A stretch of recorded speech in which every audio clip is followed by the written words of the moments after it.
रत्नागिरी जिल्ह्यात गेल्या 4 दिवसांपासून पावसाची धुवाधार बॅटिंग सुरू आहे आणि त्याचमुळे सगळ्याच नद्यांच्या पातळीमध्ये या ठिकाणी वाढ झालेली पाहायला मिळते आहे। खास करून रत्नागिरी जिल्ह्यातील 4 नद्या ज्या आहेत त्या इशारा पातळीपर्यंत या ठिकाणी पोहोचलेल्या पाहायला मिळत आहेत।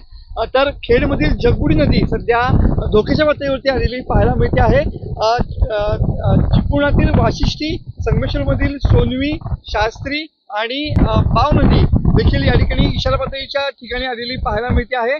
तर सध्या आपण उभे आहोत काजळी नदीच्या तीरावरती आणि या काजळी नदीला आलेल्या पुरामुळे देखील हरचेरी, चांदेराई, कोमिंडी या भागामध्ये सध्या पाणी शिरलेलं पाहायला मिळत आहे। तुम्ही बघू शकता की सध्या जिल्ह्यामध्ये धुवाधार पावसाची बॅटिंग सुरू आहे आणि त्याचमुळे जिल्ह्यामध्ये सध्या नद्यांच्या पातळीमध्ये मोठ्या प्रमाणात वाढ झालेली आहे।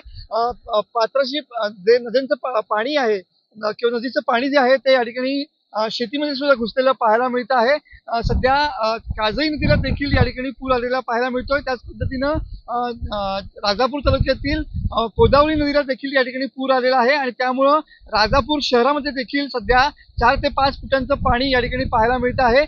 जिल्हा प्रशासनानं या ठिकाणी नदीकाठच्या लोकांना सतर्कतेचा आदेश दिलेले पाहायला मिळतात। तर पालकमंत्र्यांनी देखील या ठिकाणी पूर परिस्थितीचा आढावा घेऊन नागरिकांना या ठिकाणी सूचना दिलेल्या पाहायला मिळतात।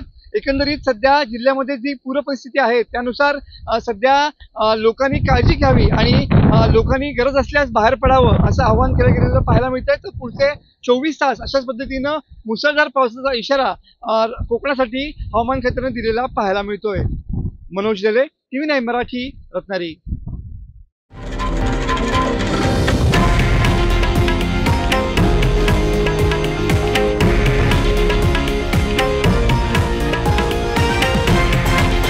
हे आहे देशातील नंबर 1 न्यूज नेटवर्क आणि आपण पाहत आहात TV9 मराठी, एकमेव।